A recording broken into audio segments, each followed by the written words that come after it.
Ang Republic of Singapore ay isang sovereign island city-state. Kung titignan nga sa mapa halos kapiranggot lang ito na bahagi ng Malay Peninsula. Kaya nga binansagan din itong Little Red Dot. Alamin natin bakit hindi ito naging bahagi ng Malaysia. Ang Singapore Island ay originally tinitiran lang noon ng mga mangingisda at mga pirata. Ito ang nagsisilbing outpost ng Sumatran Empire na Srivijaya.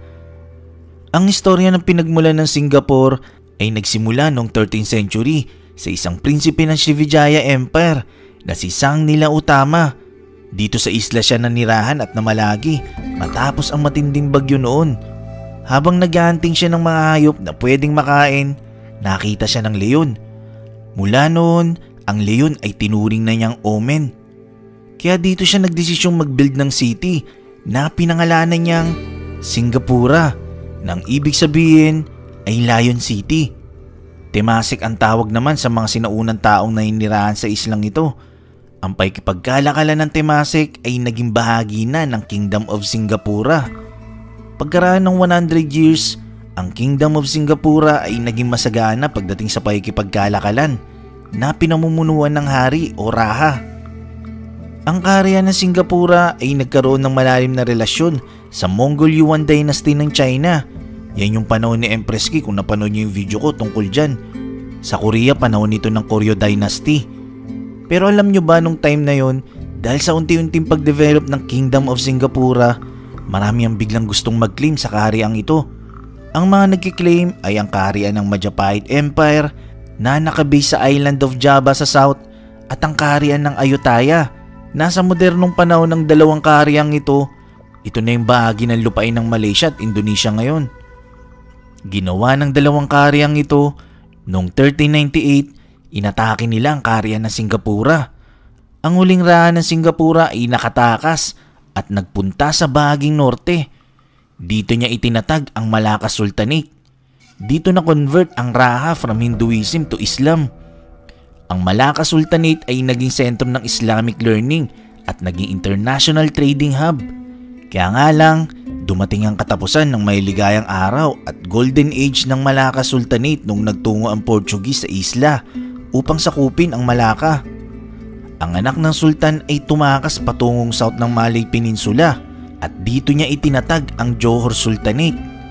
Naitatag niya ito bago pa tuluyang masakop ng Portuguese ang kapital ng Malacca. Ang Singapore ay bahagi ng Johor Sultanate. Taong 1613, nung sinunog ng Portuguese ang buong syudad, kabilang ang Singapore. Nung naganap ang Napoleonic Wars, ang British ay talagang challenge ang Dutch pagdating sa supremacy nito sa region. Ito ay noong ang British governor na si Stamford Raffles ay nagtungo sa Singapore noong January 28, 1819 at in-establish dito ang trading post import. Ang anak ng Sea Captain ng Britanya ay nag-join sa East India Company sa edad na 14 bilang office boy. Sa edad na 24, natutunan niya mga lengguwahe sa buong Malaya.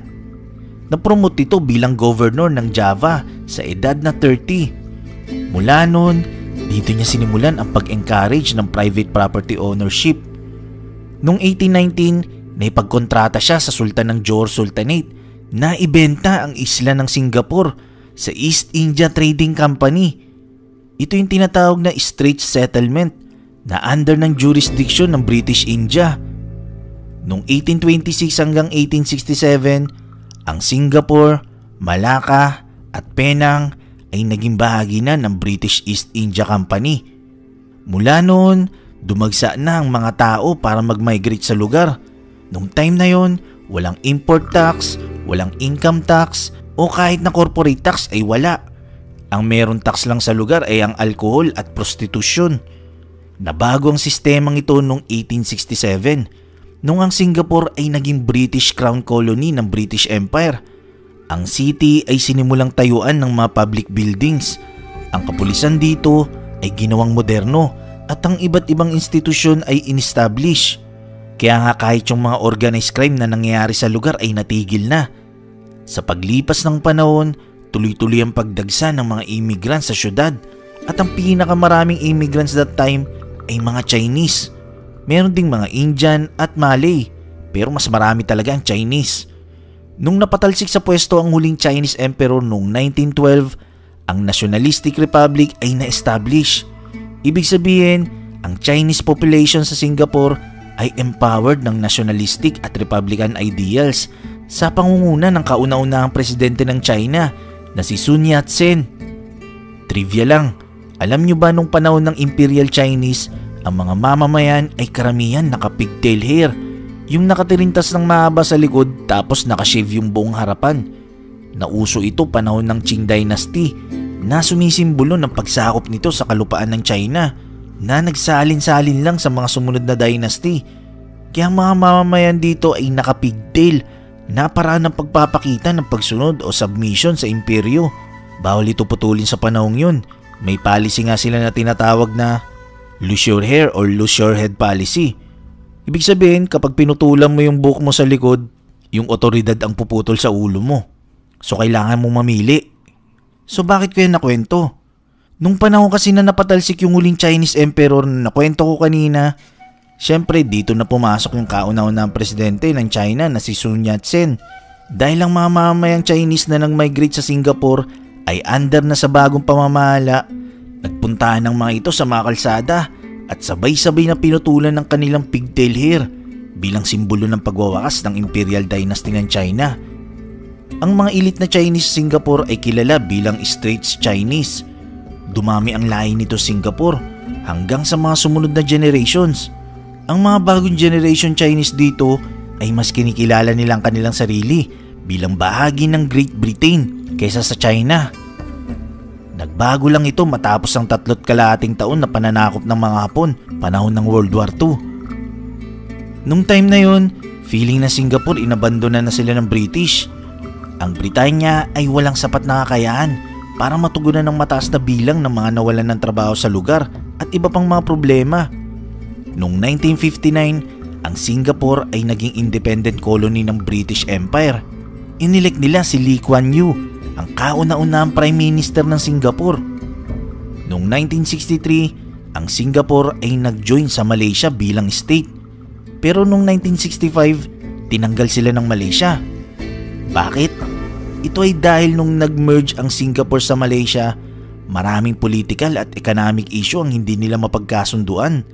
Sa kabila ng agreement na dapat mag-establish sila ng common market, ang Singapore ay patuloy na nire-restrict sa pakikipagkalakalan nito sa iba't ibang bahagi ng Malaysia.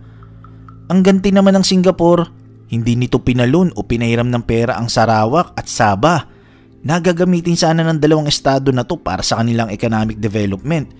Kasama ito sa agreement ng Singapore at Malaysia nung nag-merge sila. Mula noon, nagbitawan na ng maanghang na salita ang Malaysia at Singapore. Taong 1964 nung nagkaroon ng riot sa pagitan ng Malay at Chinese ng Malaysia at Singapore. Kaya ang ginawang solusyon ng Prime Minister noon ng Malaysia na si Tunku Abdul Rahman, in-advise nito sa Parliament of Malaysia na pagbotohan na alisin na ang Singapore sa Malaysia. Noong August 9, 1965, ang resulta ng boto ay 126-0 na nag-i-expel sa Singapore mula sa Malaysia.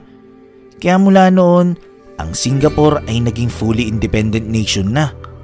Si Lee Kuan Yew ay pinamahalaan ang Singapore ng halos 3 dekada mula 1959 hanggang 1990. Napaunlad niya ang Singapore sa kabila ng bagsak na ekonomiya nito.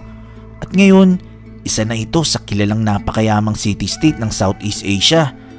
At ang bansa ay umaani ng reputasyon bilang isa sa may pinakamababang korupsyon sa buong mundo.